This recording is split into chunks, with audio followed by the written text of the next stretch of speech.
Good morning दोस्तों। चलिए शुरू करते हैं। हिंदी साहित्य 1100 प्रश्न उत्तर पार्ट 9। पहला सवाल तो यहाँ पे पूछा गया है, देसी नाम माला प्राकृत अपभ्रंश कोश ग्रंथ किसका है। ये प्रश्न आपका नेट में कई बार पूछा गया है, तो आप इसको नोट कर सकते हैं। तो देसी नाम माला प्राकृत अपभ्रंश कोश ग्रंथ किसका है।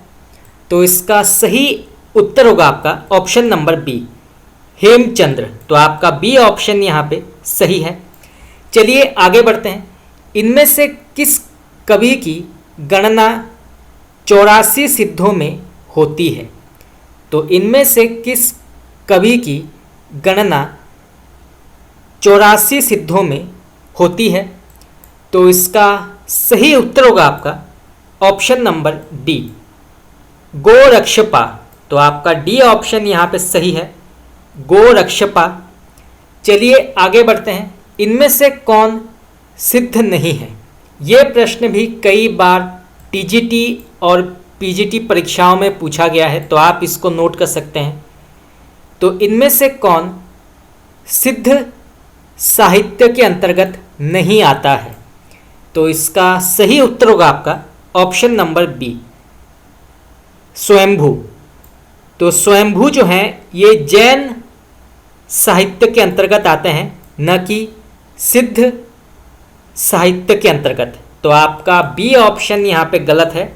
बाकी डोंभिपा, सरहपा, सबरप्पा, लुइपा, कण्हपा ये जो हैं ये सिद्ध साहित्य के अंतर्गत आते हैं। चलिए आगे बढ़ते हैं। जैन साहित्य किस भाषा में लिखा गया है। ये प्रश्न भी कई बार पूछा गया है, तो आप इसको नोट कर सकते हैं। तो जैन साहित्य किस भाषा में लिखा गया है। तो इसका सही उत्तर होगा आपका ऑप्शन नंबर बी, प्राकृत। तो आपका बी ऑप्शन यहाँ पे सही है। बाकी पाली भाषा में बौद्ध साहित्य लिखा गया है। तो यहाँ से जो है दो प्रकार के प्रश्न पूछे जा सकते हैं। चलिए आगे बढ़ते हैं। इनमें से किस ग्रंथ में 63 महापुरुषों के चरित्रों का चित्रण किया गया है। तो इनमें से किस ग्रंथ में 63 महापुरुषों के चरित्रों का चित्रण किया गया है। तो इसका सही उत्तर होगा आपका ऑप्शन नंबर बी, महापुराण। तो आपका बी ऑप्शन यहाँ पे सही है, महापुराण। चलिए आगे बढ़ते हैं। एक हृदय भारत जननी किस समिति का आदर्श वाक्य था। तो एक हृदय भारत जननी किस समिति का आदर्श वाक्य था। तो इसका सही उत्तर होगा आपका ऑप्शन नंबर सी, राष्ट्रभाषा प्रचार सभा। तो आपका सी ऑप्शन यहाँ पे सही है। चलिए आगे बढ़ते हैं। अवधी भाषा का प्रथम कवि कौन है। ये प्रश्न भी कई बार पूछा गया है। तो अवधी भाषा का प्रथम कवि कौन है। तो इसका सही उत्तर होगा आपका option number D, Mulla Daud. तो आपका डी ऑप्शन यहाँ पे सही है, मुल्ला दाऊद। चलिए आगे बढ़ते हैं। पद्मावत की रचना जायसी ने किस भाषा में की है। ये प्रश्न भी कई बार नेट में पूछा गया है, तो आप इसको नोट कर सकते हैं। तो पद्मावत की रचना जायसी ने किस भाषा में की है। तो इसका सही उत्तर होगा आपका ऑप्शन नंबर सी, ठेठ ग्रामीण अवधि। तो आपका सी ऑप्शन यहाँ पे उचित है। चलिए आगे बढ़ते हैं। रीवा किस बोली का केंद्र है।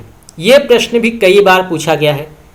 तो रीवा किस बोली का केंद्र है। तो इसका सही उत्तर होगा आपका option number B, Bagheli.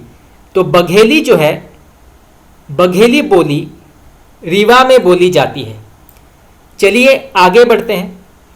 Hindi दिवस कब मनाया जाता है। तो हिंदी दिवस कब मनाया जाता है। तो इसका सही उत्तर होगा आपका ऑप्शन नंबर बी 14 सितंबर, 14 सितंबर। तो आपका बी ऑप्शन यहाँ पे सही है। चलिए आगे बढ़ते हैं। विश्व हिंदी दिवस कब मनाया जाता है? तो विश्व हिंदी दिवस कब मनाया जाता है? तो इसका सही उत्तर होगा आपका ऑप्शन नंबर डी 10 जनवरी। तो आपका डी ऑप्शन यहाँ पे सही है 10 जनवरी। चलिए आगे बढ़ते हैं। हिंदी में कितनी उपभाषाएं और बोलियां हैं? ये प्रश्न भी कई बार पूछा गया है, तो आप इसको नोट कर सकते हैं। तो हिंदी में कितनी उपभाषाएं और बोलियां हैं? तो इसका सही उत्तर होगा आपका 5 और 22। तो 5 उपभाषाएं हैं और 22 बोलियां। चलिए आगे बढ़ते हैं। इनमें से कौन सी भाषा वियोगात्मक है? तो इनमें से कौन सी भाषा वियोगात्मक है? तो इसका सही उत्तर होगा आपका ऑप्शन नंबर ए हिंदी। तो आपका ए ऑप्शन यहाँ पे उचित है। चलिए आगे बढ़ते हैं। संसार में कुल कितने भाषा परिवार हैं? तो संसार में कुल कितने भाषा परिवार हैं?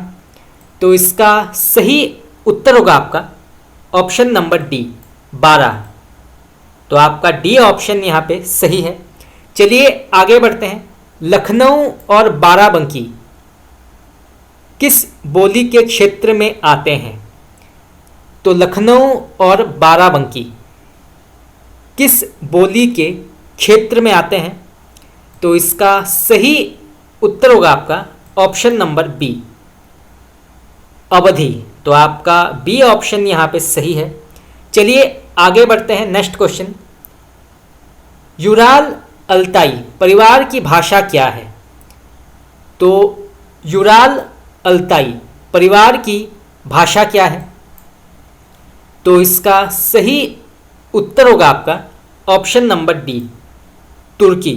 तो आपका डी ऑप्शन यहाँ पे सही है। चलिए आगे बढ़ते हैं। अरबी भाषा परिवार की भाषा है। तो अरबी भाषा किस परिवार की भाषा है? तो इसका सही उत्तर होगा आपका ऑप्शन नंबर ए सामी। तो आपका ए ऑप्शन यहाँ पे सही है। चलिए आगे बढ़ते हैं। भारोपीय परिवार की भाषाएं आकृति मूलक दृष्टि से किस प्रकार की मानी जाती है? ये प्रश्न भी कई बार पूछा गया है टीजीटी और पीजीटी परीक्षाओं में, तो आप इसको नोट कर सकते हैं। तो भारोपीय परिवार की भाषाएं आकृति मूलक दृष्टि से किस प्रकार की होती हैं? तो इसका सही उत्तर होगा आपका ऑप्शन नंबर बी श्लिष्ट योगात्मक। तो आपका बी ऑप्शन यहाँ पे सही है। चलिए आगे बढ़ते हैं। हिंदी भाषा आकृति मूलक दृष्टि से कैसी होती है? तो हिंदी भाषा आकृति मूलक दृष्टि से कैसी होती है? तो इसका सही उत्तर होगा आपका ऑप्शन नंबर बी संयोगात्मक। तो आपका बी ऑप्शन यहाँ पे सही है। चलिए आगे बढ़ते हैं। इनमें से कौन सी भाषा अयोगात्मक है? तो इनमें से कौन सी भाषा अयोगात्मक है? तो इसका सही उत्तर होगा आपका ऑप्शन नंबर डी सभी। तो चीनी, तिब्बती और सूडानी ये जो हैं ये अयोगात्मक भाषा के अंतर्गत आते हैं। तो आपका डी ऑप्शन यहाँ पे सही है। चलिए आगे बढ़ते हैं। द्रविड़ एवं तुर्की भाषाएं आकृति मूलक दृष्टि से कैसी होती हैं? तो द्रविड़ एवं तुर्की भाषाएं आकृति मूलक दृष्टि से किस प्रकार की होती हैं? तो इसका सही उत्तर होगा आपका ऑप्शन नंबर बी अश्लिष्ट योगात्मक। तो आपका बी ऑप्शन यहाँ पे सही है अश्लिष्ट योगात्मक। चलिए आगे बढ़ते हैं। भारोपीय भाषा परिवार को भारत हिती नाम किसने दिया था? तो भारोपीय भाषा परिवार को भारत हिती नाम किसने दिया था? तो इसका सही उत्तर होगा आपका ऑप्शन नंबर सी, स्ट्यूडवेंट। तो आपका सी ऑप्शन यहाँ पे सही है, स्ट्यूडवेंट। चलिए आगे बढ़ते हैं। तमिल, तेलुगु, कन्नड़ एवं मलयालम किस परिवार की भाषाएं हैं? ये प्रश्न आपका नेट में पूछा गया है, तो आप इसको नोट कर सकते हैं। तो तमिल, तेलुगु, कन्नड़ एवं मलयालम किस परिवार की भाषाएं हैं? तो इसका सही उत्तर होगा आपका ऑप्शन नंबर बी, द्रविड़। तो आपका बी ऑप्शन यहाँ पे सही है, द्रविड़। चलिए आगे बढ़ते हैं। कोसली एवं बैसवाड़ी हिंदी की किस बोली के अन्य नाम हैं? तो कोसली एवं बैसवाड़ी हिंदी की किस बोली के अन्य नाम हैं? तो इसका सही उत्तर होगा आपका ऑप्शन नंबर ए, अवधी। तो आपका ए ऑप्शन यहाँ पे सही है। चलिए आगे बढ़ते हैं। लरिया, खल्हाटी हिंदी की किस बोली के अन्य नाम हैं? तो यहाँ पे अब प्रश्न पूछा गया है, लरिया और खल्हाटी हिंदी के किस बोली के अन्य नाम हैं? तो इसका सही उत्तर होगा आपका ऑप्शन नंबर सी, छत्तीसगढ़ी। तो आपका सी ऑप्शन यहाँ पे सही है, छत्तीसगढ़ी। चलिए आगे बढ़ते हैं। यहाँ पे प्रश्न पूछा गया है, सिंधी भाषा को संविधान के किस संशोधन अधिनियम द्वारा 8वीं अनुसूची में स्थान दिया गया है? तो सिंधी भाषा को संविधान के किस संशोधन अधिनियम द्वारा 8वीं अनुसूची में स्थान दिया गया है?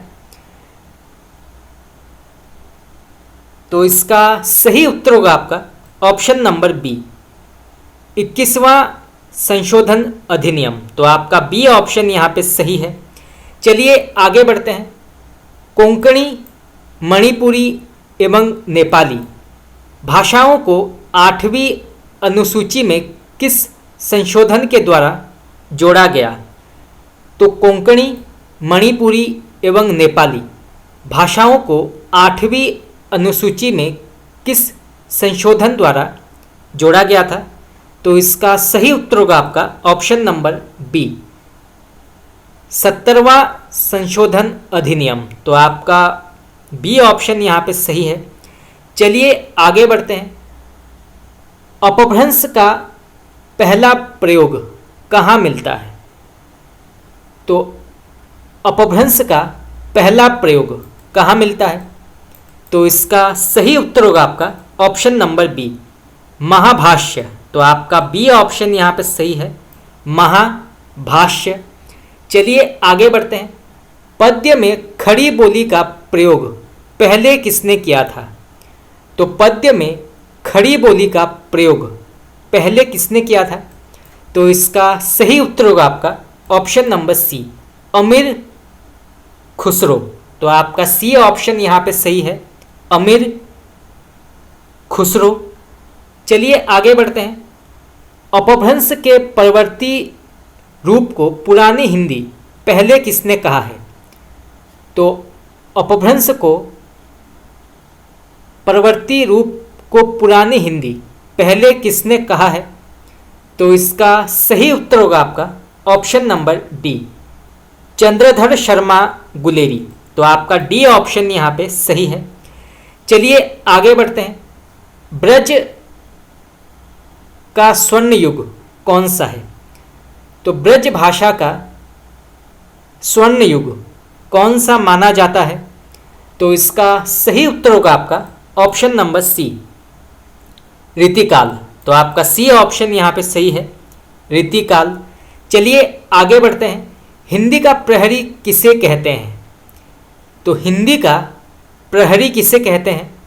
तो इसका सही उत्तर होगा आपका ऑप्शन नंबर सी, पुरुषोत्तम दास टंडन।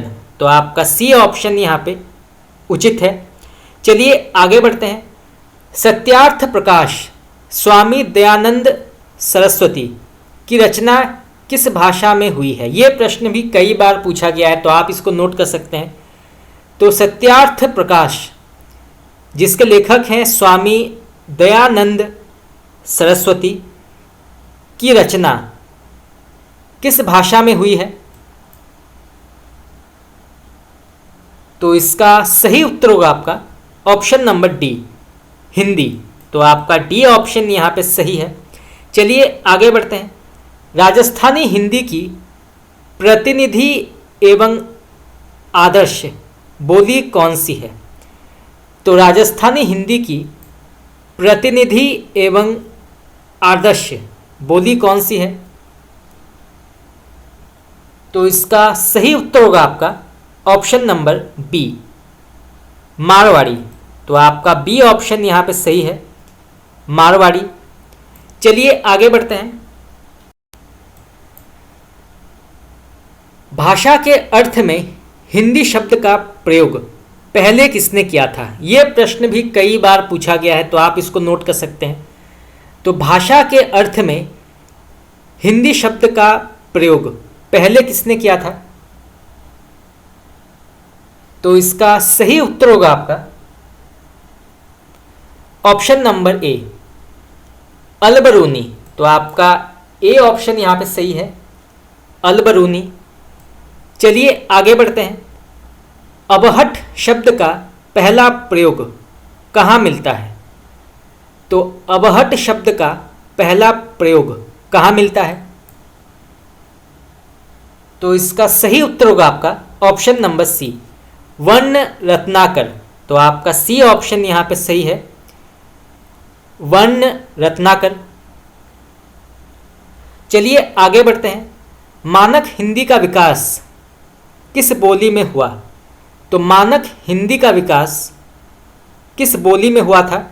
तो इसका सही उत्तर होगा आपका ऑप्शन नंबर डी, खड़ी बोली। तो आपका डी ऑप्शन यहाँ पे सही है। चलिए आगे बढ़ते हैं। केंद्रीय हिंदी निर्देशालय की ओर से देवनागरी लिपि तथा हिंदी वर्तनी का मानकीकरण का प्रकाशन कब किया गया था? यह प्रश्न भी कई बार पूछा गया है, तो आप इसको नोट कर सकते हैं। तो केंद्रीय हिंदी निदेशालय की ओर से देवनागरी लिपि तथा हिंदी वर्तनी का मानकीकरण का प्रकाशन कब किया गया था? तो इसका सही उत्तर होगा आपका ऑप्शन नंबर बी, 1983। तो आपका बी ऑप्शन यहाँ पे सही है। चलिए आगे बढ़ते हैं। सन 1947 में उत्तर प्रदेश की सरकार ने देवनागरी लिपि सुधार समिति का गठन किसकी अध्यक्षता में किया था? ये प्रश्न भी कई बार पूछा गया है। तो सन 1947 में उत्तर प्रदेश की सरकार ने देवनागरी लिपि सुधार समिति का गठन किसकी अध्यक्षता में किया था?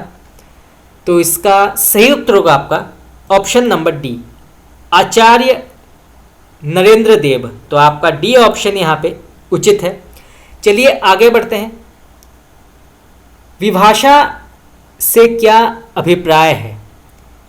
तो विभाषा से क्या अभिप्राय है, इसका अर्थ क्या है? तो इसका सही उत्तर होगा आपका ऑप्शन नंबर सी, प्रांतीय बोली। तो आपका सी ऑप्शन यहाँ पे सही है, प्रांतीय बोली। चलिए आगे बढ़ते हैं। उर्दू भाषा के जन्मदाता कौन है? तो उर्दू भाषा के जन्मदाता कौन है? तो इसका सही उत्तर होगा आपका ऑप्शन नंबर डी, वली साहब। तो आपका डी ऑप्शन यहाँ पे सही है, वली साहब। चलिए आगे बढ़ते हैं। यहाँ पे एक पंक्ति दिया गया है, तो बताना है कि इसके लेखक कौन है। तो सबसे पहले पंक्ति पढ़ते हैं। जामे रस कछु होत है, पढ़त ताही सब कोय, बात अनूठी चाहिए, भाषा कऊ होए। ये किसकी पंक्ति है? तो फिर से पढ़ते हैं। जामे रस कुछ होत है, पढ़त ताही सब कोय, बात अनूठी चाहिए भाषा कऊ होए। तो ये किसकी पंक्ति है? तो इसका सही उत्तर होगा आपका option number B, Bharatendu Harishchandra. तो आपका बी ऑप्शन यहाँ पे सही है। चलिए आगे बढ़ते हैं। पंच द्रविड़ भाषाओं में कौन सी भाषा नहीं है? तो पंच द्रविड़ भाषाओं में कौन सी भाषा नहीं है? तो इसका सही उत्तर होगा आपका ऑप्शन नंबर डी, कोंकणी। तो आपका डी ऑप्शन यहाँ पे गलत है। कोंकणी जो है ये द्रविड़ परिवार के अंतर्गत नहीं आता है। बाकी कन्नड़, मलयालम, तमिल, तेलुगु ये जो हैं ये द्रविड़ परिवार के अंतर्गत आते हैं, परंतु आपका डी ऑप्शन यहाँ पे गलत है। चलिए आगे बढ़ते हैं।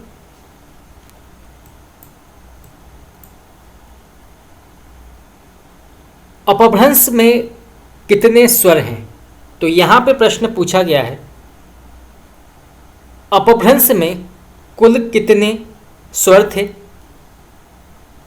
तो इसका सही उत्तर होगा आपका ऑप्शन नंबर सी, 8। तो आपका सी ऑप्शन यहाँ पे सही है। चलिए आगे बढ़ते हैं। अमीर खुसरो ने हिंदी के लिए किस नाम का प्रयोग किया? यह प्रश्न भी कई बार पूछा गया है। तो अमीर खुसरो ने हिंदी के लिए किस नाम का प्रयोग किया था? तो इसका सही उत्तर होगा आपका ऑप्शन नंबर डी, हिंदवी या हिंदुई। तो आपका डी ऑप्शन यहाँ पे उचित है। चलिए आगे बढ़ते हैं। यहाँ पे एक पंक्ति दी गई है, तो बताना है कि इसके कवि कौन है। तो सबसे पहले पंक्ति पढ़ते हैं। हिंदू मग पर पाँव ना राखियो, का बहुते जो हिंदी भाखियो। ये पंक्तियाँ किस कवि की है? तो फिर से पढ़ते हैं। हिंदू मग पर पाँव ना राखियो, का बहुते जो हिंदी भाखियो। तो ये पंक्तियाँ किस कवि की है? तो इसका सही उत्तर होगा आपका ऑप्शन नंबर ए, नूर मोहम्मद। तो आपका ए ऑप्शन यहाँ पे सही है, नूर मोहम्मद। चलिए आगे बढ़ते हैं। भाषा का आरंभ किस प्रकार से होता है? तो भाषा का आरंभ किस प्रकार से होता है? तो इसका सही उत्तर होगा आपका ऑप्शन नंबर डी, ध्वनि। तो आपका डी ऑप्शन यहाँ पे सही है। चलिए आगे बढ़ते हैं। भाषा का तत्व क्या है? तो भाषा का तत्व क्या है?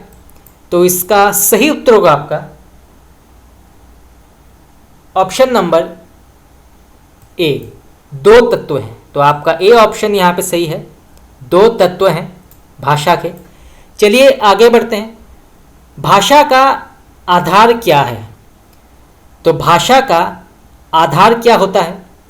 तो इसका सही उत्तर होगा आपका ऑप्शन नंबर बी, शारीरिक और मानसिक। तो आपका बी ऑप्शन यहाँ पे सही है, शारीरिक और मानसिक। चलिए आगे बढ़ते हैं। संसार का सर्वाधिक प्राचीन ग्रंथ कौन सा है? ये प्रश्न भी कई बार पूछा गया है, तो आप इसको नोट कर सकते हैं। तो संसार का सर्वाधिक प्राचीन ग्रंथ कौन सा है? तो इसका सही उत्तर होगा आपका ऑप्शन नंबर ए, ऋग्वेद। तो आपका ए ऑप्शन यहाँ पे सही है, ऋग्वेद। चलिए आगे बढ़ते हैं। पाली भाषा का पहला प्रयोग किसमें मिलता है? तो पाली भाषा का पहला प्रयोग किसमें मिलता है? तो इसका सही उत्तर होगा आपका ऑप्शन नंबर सी, दीपवंश। तो आपका सी ऑप्शन यहाँ पे सही है, दीपवंश। चलिए आगे बढ़ते हैं। उर्दू को यामिनी भाषा किसने कहा है?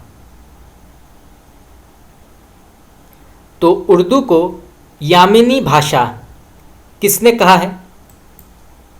तो इसका सही उत्तर होगा आपका ऑप्शन नंबर बी, लल्लू लाल। तो आपका बी ऑप्शन यहाँ पे सही है, लल्लू लाल। चलिए आगे बढ़ते हैं। हिंदी भारत के कितने राज्यों की राजभाषा है? तो हिंदी भारत के कितने राज्यों की राजभाषा है? तो इसका सही उत्तर होगा आपका ऑप्शन नंबर सी, 13। तो आपका सी ऑप्शन यहाँ पे करेक्ट है। चलिए आगे बढ़ते हैं। पाली भाषा को पटेल से उत्पन्न मानने वाले विज्ञान कौन है? तो पाली भाषा को पटेल से उत्पन्न मानने वाले विज्ञान कौन है या वैज्ञानिक कौन है? तो इसका सही उत्तर होगा आपका option number C, Max Muller. तो आपका सी ऑप्शन यहाँ पे सही है, मैक्स मूलर। चलिए आगे बढ़ते हैं। खड़ी बोली का प्रयोग सबसे पहले किस पुस्तक में किया गया है? ये प्रश्न भी कई बार पूछा गया है, तो आप इसको नोट कर सकते हैं। तो खड़ी बोली का प्रयोग सबसे पहले किस पुस्तक में मिलता है या किया गया है? तो इसका सही उत्तर होगा आपका ऑप्शन नंबर सी, प्रेम सागर। तो आपका सी ऑप्शन यहाँ पे सही है। चलिए आगे बढ़ते हैं। दक्षिणी हिंदी को खड़ी बोली का विकसित रूप मानने वाले विद्वान कौन है? तो दक्षिणी हिंदी को खड़ी बोली का विकसित रूप मानने वाले विद्वान कौन है? तो इसका सही उत्तर होगा आपका option number D, doctor Baburam Saxena. तो आपका डी ऑप्शन यहाँ पे सही है, बाबूराम सक्सेना। चलिए आगे बढ़ते हैं। हिंदी की कौन सी बोली मॉरिशस में भी बोली जाती है? ये एक देश है मॉरिशस, तो हिंदी की कौन सी बोली मॉरिशस में भी बोली जाती है? तो इसका सही उत्तर होगा आपका ऑप्शन नंबर बी, भोजपुरी। तो आपका बी ऑप्शन यहाँ पे सही है, भोजपुरी। चलिए आगे बढ़ते हैं। भाषा के घटक क्या हैं? तो कौन सा सबसे पहले आता है, उसके बाद कौन आता है, और सही ऑप्शन कौन सा है ये बताना है। तो भाषा के सही घटक हैं ऑप्शन नंबर सी, पहले आता है वर्ण, फिर शब्द, फिर पद और फिर वाक्य। तो आपका सी ऑप्शन यहाँ पे सही है। सबसे पहले आता है वर्ण, फिर शब्द, फिर पद और फिर वाक्य। चलिए आगे बढ़ते हैं। भाषा का निर्माण किस प्रकार से होता है? तो भाषा का निर्माण किस प्रकार से होता है? तो इसका सही उत्तर होगा आपका ऑप्शन नंबर बी, व्यक्त ध्वनियों से। तो आपका बी ऑप्शन यहाँ पे सही है, व्यक्त ध्वनियों से। चलिए आगे बढ़ते हैं। भाषा विज्ञान की शाखाएं कौन कौन सी हैं? तो भाषा विज्ञान की शाखाएं जो हैं कौन कौन सी हैं? तो इसका सही उत्तर होगा आपका ऑप्शन नंबर सी, सबसे पहले आता है वर्णनात्मक, फिर आता है ऐतिहासिक और फिर आता है तुलनात्मक। तो आपका सी ऑप्शन यहाँ पे सही है, सबसे पहले वर्णनात्मक, फिर ऐतिहासिक और फिर तुलनात्मक। तो आपका सी ऑप्शन यहाँ पे सही है, आप इसको नोट कर सकते हैं, परीक्षा में ये पूछा जा सकता है। चलिए आगे बढ़ते हैं। भाषा मुंशी के नाम से कौन प्रसिद्ध हैं? ये प्रश्न भी कई बार पूछा गया है। तो भाषा मुंशी के नाम से कौन प्रसिद्ध हैं? तो इसका सही उत्तर होगा आपका ऑप्शन नंबर बी, लल्लू लाल। तो आपका बी ऑप्शन यहाँ पे सही है, लल्लू लाल जो हैं इनको भाषा मुंशी भी कहा जाता है। चलिए आगे बढ़ते हैं। जॉन गिलक्राइस्ट ने खड़ी बोली को क्या नाम दिया था? ये प्रश्न भी कई बार पूछा गया है। तो जॉन गिलक्राइस्ट ने खड़ी बोली को क्या नाम दिया था? तो इसका सही उत्तर होगा आपका ऑप्शन नंबर डी, टकसाली। तो आपका सी ऑप्शन यहाँ पे सही है, टकसाली। चलिए आगे बढ़ते हैं। मध्य आर्य भाषा परिवार में कौन सी भाषा शामिल है? तो मध्य आर्य भाषा परिवार में कौन सी भाषा शामिल है? तो इसका सही उत्तर होगा आपका ऑप्शन नंबर डी, पाली, प्राकृत और अपभ्रंश। ये तीनों जो हैं ये मध्य आर्य भाषा परिवार में शामिल हैं। तो आपका डी ऑप्शन यहाँ पे उचित है। चलिए आगे बढ़ते हैं। बिजनौर किस भाषा का शुद्ध रूप है? तो बिजनौर किस भाषा का शुद्ध रूप है? तो इसका सही उत्तर होगा आपका ऑप्शन नंबर सी, कौरवी। तो आपका सी ऑप्शन यहाँ पे सही है, कौरवी। चलिए आगे बढ़ते हैं। ब्रज भाषा का प्रयोग पहले किस ग्रंथ में मिलता है?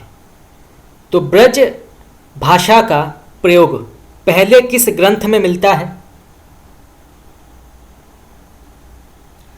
तो इसका सही उत्तर होगा आपका ऑप्शन नंबर डी, रस विलास। तो आपका डी ऑप्शन यहाँ पे सही है।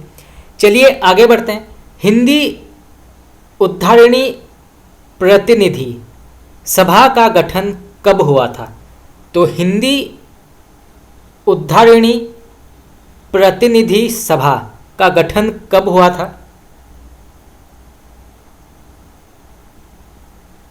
तो इसका सही उत्तर होगा आपका ऑप्शन नंबर सी, 1884। तो आपका सी ऑप्शन यहाँ पे सही है। चलिए आगे बढ़ते हैं। प्रथम विश्व हिंदी सम्मेलन नागपुर में कब हुआ था? तो प्रथम विश्व हिंदी सम्मेलन नागपुर में कब हुआ था? तो इसका सही उत्तर होगा आपका ऑप्शन नंबर सी, 1975। तो आपका सी ऑप्शन यहाँ पे उचित है। चलिए आगे बढ़ते हैं। 10वां विश्व हिंदी सम्मेलन भारत मध्य प्रदेश में कब संपन्न हुआ था? तो 10वां विश्व हिंदी सम्मेलन भारत में मध्य प्रदेश राज्य में हुआ था। तो ये कब संपन्न हुआ था? तो इसका सही उत्तर होगा आपका ऑप्शन नंबर सी, 2015। तो आपका सी ऑप्शन यहाँ पे सही है। चलिए आगे बढ़ते हैं। 11वां विश्व हिंदी सम्मेलन 2018 में कहाँ होगा या कहाँ हुआ था? तो 11वां विश्व हिंदी सम्मेलन 2018 में कहाँ हुआ था? तो इसका सही उत्तर होगा आपका ऑप्शन नंबर ए, मॉरिशस। तो आपका ए ऑप्शन यहाँ पे सही है, मॉरिशस। चलिए आगे बढ़ते हैं। पंजाब में हिंदी भाषा के प्रसार में किस संस्थान ने योगदान दिया है? ये प्रश्न भी कई बार पूछा गया है, तो आप इसको नोट कर सकते हैं। तो पंजाब में हिंदी भाषा के प्रसार में किस संस्थान ने योगदान दिया है? तो इसका सही उत्तर होगा आपका option number C, Dayanand Anglo Vedic college. तो आपका सी ऑप्शन यहाँ पे सही है, दयानंद एंग्लो वैदिक कॉलेज। चलिए आगे बढ़ते हैं। उर्दू भाषा की जननी कौन है? तो उर्दू भाषा की जननी कौन है? तो इसका सही उत्तर होगा आपका ऑप्शन नंबर बी, दक्षिणी। तो आपका बी ऑप्शन यहाँ पे सही है, दक्षिणी। चलिए आगे बढ़ते हैं। उर्दू किस भाषा का शब्द है? तो उर्दू किस भाषा का शब्द है? तो इसका सही उत्तर होगा आपका ऑप्शन नंबर ए, तुर्की। तो आपका ए ऑप्शन यहाँ पे सही है, तुर्की। चलिए आगे बढ़ते हैं। यहाँ पे प्रश्न पूछा गया है, उर्दू को पूर्व में किस नाम से जाना जाता था? तो उर्दू को पहले किस नाम से जाना जाता था? तो इसका सही उत्तर होगा आपका ऑप्शन नंबर ए, रेख्ता। तो आपका ए ऑप्शन यहाँ पे सही है। चलिए आगे बढ़ते हैं। सरकारी कामकाज की वह भाषा जिसे संविधान ने सरकारी कार्य के लिए स्वीकृति दी है या स्वीकृत किया है, वो क्या कहलाती है? तो फिर से पढ़ते हैं। सरकारी कामकाज की वह भाषा जिसे संविधान ने सरकारी कार्य के लिए स्वीकृति या स्वीकृत किया है, वो क्या कहलाती है? तो इसका सही उत्तर होगा आपका ऑप्शन नंबर बी, राजभाषा। तो आपका बी ऑप्शन यहाँ पे सही है, राजभाषा। चलिए आगे बढ़ते हैं। दक्षिणी हिंदी को अन्य किस नाम से जाना जाता है? ये प्रश्न भी कई बार पूछा गया है, तो आप इसको नोट कर सकते हैं। तो दक्षिणी हिंदी को अन्य किस नाम से जाना जाता है? तो इसका सही उत्तर होगा आपका ऑप्शन नंबर सी, हिंदवी। तो आपका सी ऑप्शन यहाँ पे सही है, हिंदवी। चलिए आगे बढ़ते हैं। अपभ्रंश भाषा का प्रथम कवि कौन है? तो अपभ्रंश भाषा का प्रथम कवि कौन है? तो इसका सही उत्तर होगा आपका ऑप्शन नंबर सी, स्वयंभू। तो आपका सी ऑप्शन यहां पे सही है। चलिए आगे बढ़ते हैं। अपभ्रंश भाषा में व्याकरण की रचना किस कवि ने की है? तो अपभ्रंश भाषा में व्याकरण की रचना किस कवि ने की है? तो इसका सही उत्तर होगा आपका ऑप्शन नंबर सी, हेमचंद्र। तो आपका सी ऑप्शन यहाँ पे सही है। चलिए आगे बढ़ते हैं। किसी देश के बहुसंख्यक लोगों की भाषा को क्या कहा जाता है? ये प्रश्न भी कई बार पूछा गया है, तो आप इसको नोट कर सकते हैं। तो किसी देश के बहुसंख्यक लोगों की भाषा को क्या कहा जाता है? तो इसका सही उत्तर होगा आपका ऑप्शन नंबर सी, राष्ट्रभाषा। तो आपका सी ऑप्शन यहाँ पे सही है, राष्ट्रभाषा। चलिए आगे बढ़ते हैं। अनुचित मेल कौन सा है? तो यहाँ पे कौन सा ऑप्शन गलत है? तो इसका सही उत्तर होगा आपका ऑप्शन नंबर डी, अवधी खड़ी बोली। ये बिल्कुल गलत है।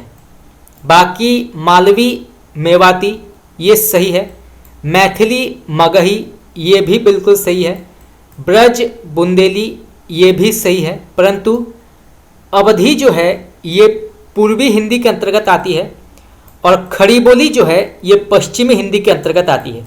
तो दोनों का कोई मेल नहीं है। तो आपका डी ऑप्शन यहाँ पे गलत होगा। चलिए आगे बढ़ते हैं। अपभ्रंश में लिखित राम के चरित्र पर आधारित ग्रंथ कौन सा है? यह प्रश्न भी कई बार पूछा गया है। तो अपभ्रंश में लिखित राम के चरित्र पर आधारित ग्रंथ का नाम क्या है? तो इसका सही उत्तर होगा आपका ऑप्शन नंबर डी, पौमचर्यु। तो आपका डी ऑप्शन यहाँ पे उचित है। चलिए आगे बढ़ते हैं। यहाँ पे एक पंक्ति दी गई है, तो बताना है कि ये कौन सी बोली के अंतर्गत आता है। तो सबसे पहले पंक्ति पढ़ते हैं। इन गामन में छोड़िन के पीह से, ये किस बोली की पंक्ति है? तो इन गामन में छोड़िन के पीह से, तो ये बोली जो है ये पंक्ति किस बोली के अंतर्गत आती है? तो इसका सही उत्तर होगा आपका ऑप्शन नंबर सी, ब्रज। तो आपका सी ऑप्शन यहाँ पे सही है। चलिए आगे बढ़ते हैं। महाराष्ट्र राष्ट्र भाषा प्रचार सभा की स्थापना कब हुई थी? तो महाराष्ट्र राष्ट्र भाषा प्रचार सभा की स्थापना कब हुई थी? तो इसका सही उत्तर होगा आपका ऑप्शन नंबर बी, 1945, 1945। तो आपका बी ऑप्शन यहाँ पे सही है। तो महाराष्ट्र राष्ट्र भाषा प्रचार सभा की स्थापना हुई थी 1945 में। चलिए आगे बढ़ते हैं। महाराष्ट्र राष्ट्र भाषा प्रचार सभा की स्थापना कहाँ हुई थी? तो यहाँ पे प्रश्न पूछा गया है कि महाराष्ट्र राष्ट्र भाषा प्रचार सभा की स्थापना कहाँ हुई थी? तो इसका सही उत्तर होगा आपका ऑप्शन नंबर बी, पुणे। तो आपका बी ऑप्शन यहाँ पे सही है, पुणे। चलिए आगे बढ़ते हैं।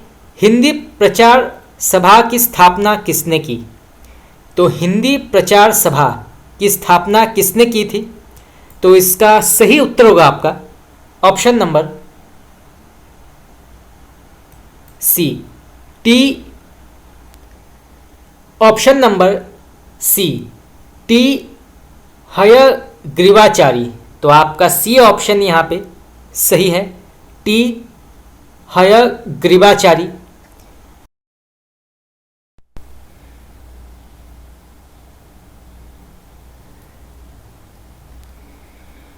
चलिए आगे बढ़ते हैं। हिंदुस्तानी प्रचार सभा के संस्थापक अध्यक्षता कौन थी? तो इसका सही उत्तर होगा आपका ऑप्शन नंबर बी, पेरिन नहन। तो आपका बी ऑप्शन यहाँ पे सही है। चलिए आगे बढ़ते हैं। राष्ट्रभाषा प्रचार समिति के प्रथम अध्यक्ष कौन थे? ये प्रश्न भी कई बार पूछा गया है, तो आप इसको नोट कर सकते हैं। तो राष्ट्रभाषा प्रचार समिति के प्रथम अध्यक्ष कौन थे? तो इसका सही उत्तर होगा आपका option number B, Rajendra Prasad. तो आपका बी ऑप्शन यहाँ पे सही है, राजेंद्र प्रसाद। चलिए आगे बढ़ते हैं। भाषा संवर्धनी सभा की स्थापना किसने की थी? ये प्रश्न भी कई बार पूछा गया है। तो भाषा संवर्धनी सभा की स्थापना किसने की थी? संवर्धनी सभा की संस्थापना किसने की थी? तो इसका सही उत्तर होगा आपका, तो इसका सही उत्तर होगा आपका ऑप्शन नंबर सी, तोताराम। तो आपका सी ऑप्शन यहाँ पे सही है, तोताराम। भाषा संवर्धनी सभा की स्थापना की थी तोताराम ने। चलिए आगे बढ़ते हैं। अखिल भारतीय हिंदी संस्थान संघ की स्थापना किसने की थी? ये प्रश्न भी कई बार पूछा गया है, तो आप इसको नोट कर सकते हैं। तो अखिल भारतीय हिंदी संस्थान संघ की स्थापना किसने की थी? तो इसका सही उत्तर होगा आपका ऑप्शन नंबर ए, भारत सरकार द्वारा। तो आपका ए ऑप्शन यहाँ पे सही है, भारत सरकार द्वारा। चलिए आगे बढ़ते हैं। हिंदी को राष्ट्रभाषा घोषित करने के लिए अहिंदी भाषी प्रस्तावक कौन है? तो हिंदी को राष्ट्रभाषा घोषित करने के लिए अहिंदी भाषी प्रस्तावक कौन है? तो इसका सही उत्तर होगा आपका ऑप्शन नंबर सी, गोपाल स्वामी आयंगर। तो आपका सी ऑप्शन यहाँ पे सही है। चलिए आगे बढ़ते हैं। भारतीय साहित्य परिषद के सह संस्थापक कौन थे? तो भारतीय साहित्य परिषद के सह संस्थापक कौन थे? तो इसका सही उत्तर होगा आपका ऑप्शन नंबर, तो आपका बी ऑप्शन यहाँ पे सही है, मुंशी प्रेमचंद। चलिए आगे बढ़ते हैं। काशी नागरी प्रचारिणी सभा की स्थापना कब हुई थी? ये प्रश्न भी कई बार पूछा गया है। तो काशी नागरी प्रचारिणी सभा की स्थापना कब हुई थी? तो इसका सही उत्तर होगा आपका ऑप्शन नंबर बी, 1893। तो आपका बी ऑप्शन यहाँ पे सही है। चलिए आगे बढ़ते हैं। काशी नागरी प्रचारिणी सभा की स्थापना या संस्थापक कौन है? तो काशी नागरी प्रचारिणी सभा के संस्थापक कौन है? तो इसके संस्थापक हैं ऑप्शन नंबर ए, आचार्य रामचंद्र शुक्ल। तो आपका ए ऑप्शन यहाँ पे सही है। काशी नागरी प्रचारिणी सभा के संस्थापक हैं आचार्य रामचंद्र शुक्ल। चलिए आगे बढ़ते हैं। राजभाषा आयोग की सिफारिशों लागू करने के लिए गठित संसदीय समिति के अध्यक्ष निम्न में से कौन थे? ये प्रश्न भी पूछा गया है। तो राजभाषा आयोग की सिफारिशें लागू करने के लिए गठित संसदीय समिति के अध्यक्ष निम्न में से कौन थे? तो इसका सही उत्तर होगा आपका option number C, Umashankar Pant. तो आपका सी ऑप्शन यहाँ पे सही है। चलिए आगे बढ़ते हैं। हिंदी साहित्य सम्मेलन 1945 के अध्यक्ष कौन थे? ये प्रश्न भी कई बार पूछा गया है। तो हिंदी साहित्य सम्मेलन 1945 के अध्यक्ष कौन थे? तो इसका सही उत्तर होगा आपका ऑप्शन नंबर सी, कन्हैया लाल माणक लाल मुंशी। तो आपका सी ऑप्शन यहाँ पे सही है, कन्हैया लाल माणक लाल मुंशी। चलिए आगे बढ़ते हैं। गुजरात में हिंदी के प्रचार प्रसार के लिए काम किस संस्थान ने किया है? तो गुजरात में हिंदी के प्रचार प्रसार का काम किस संस्थान ने किया है? तो इसका सही उत्तर होगा आपका option number D, Gujarat Vidyapith Ahmedabad. तो आपका डी ऑप्शन यहाँ पे सही है, गुजरात विद्यापीठ अहमदाबाद। चलिए आगे बढ़ते हैं। भारतीय साहित्य परिषद की स्थापना के प्रेरणा स्रोत कौन थे? ये प्रश्न भी पूछा गया है टीजीटी और पीजीटी परीक्षाओं में। तो भारतीय साहित्य परिषद की स्थापना के प्रेरणा स्रोत कौन थे? तो इसका सही उत्तर होगा आपका ऑप्शन नंबर, तो आपका ए ऑप्शन यहाँ पे सही है, महात्मा गांधी। तो आप इसको नोट कर सकते हैं। चलिए आगे बढ़ते हैं। यहाँ पे प्रश्न पूछा गया है, तृतीय प्राकृत किस भाषा के अंतर्गत आती है? तो तृतीय प्राकृत किस भाषा के अंतर्गत आती है? तो इसका सही उत्तर होगा आपका ऑप्शन नंबर डी, अवहट। चलिए आगे बढ़ते हैं। सुनीति कुमार चटर्जी ने अपभ्रंश को क्या नाम या क्या कहा है? तो सुनीति कुमार चटर्जी ने अपभ्रंश को क्या कहा है? तो इसका सही उत्तर होगा आपका ऑप्शन नंबर ए, अपभ्रंश। तो आपका ए ऑप्शन यहाँ पे सही है, अपभ्रंश। चलिए आगे बढ़ते हैं। आर्यों की ठेठ बोली को क्या कहते हैं? तो आर्यों की ठेठ बोली को क्या कहते हैं? तो इसका सही उत्तर होगा आपका ऑप्शन नंबर सी, प्राचीन भारतीय आर्य भाषा। तो आपका सी ऑप्शन यहाँ पे सही है, प्राचीन भारतीय आर्य भाषा। तो फ्रेंड्स, इसी के साथ हमारा 100 प्रश्न उत्तर यहाँ पे समाप्त हुआ और हमारा पार्ट 9 भी यहाँ पे समाप्त हुआ। कल पार्ट 10 की शुरुआत होगी और अभी तक हमने 900 हिंदी साहित्य के प्रश्न उत्तर डिस्कस किए हैं। तो अगर आपने अभी तक मेरे प्रीवियस क्लासेस नहीं देखे हैं तो आप जाके देख सकते हैं, जहां हमने पार्ट 1, पार्ट 2, पार्ट 3, पार्ट 4 ऐसे करके हमने हर दिन 100 प्रश्न उत्तर डिस्कस किए हैं।